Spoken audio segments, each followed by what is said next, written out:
আসসালামু আলাইকুম সুপ্রিয় দর্শক শ্রোতা, এই মুহূর্তে আমি অবস্থান করছি চন্দনাশ পৌরসভায় 2 নম্বর ওয়ার্ড এলাকায়। আমার এই পাশে হচ্ছে হাজিরপাড়া, এই পাশে চন্দনাশ মেডিকেল এবং এই পাশে হচ্ছে মনসুরহাট।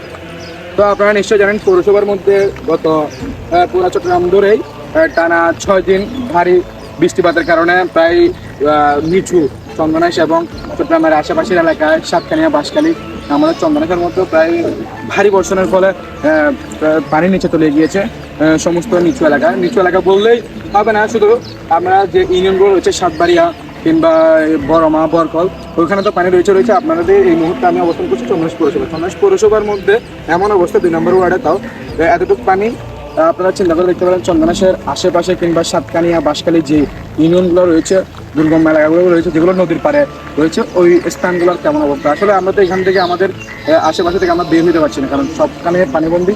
তো আপনারা যারা যেখানে আছেন, যারা মূলত ত্রাণ নিয়ে যাচ্ছেন, আপনারা সবসময় একটু ভিতরের এলাকাগুলোতে যাওয়ার চেষ্টা করবেন।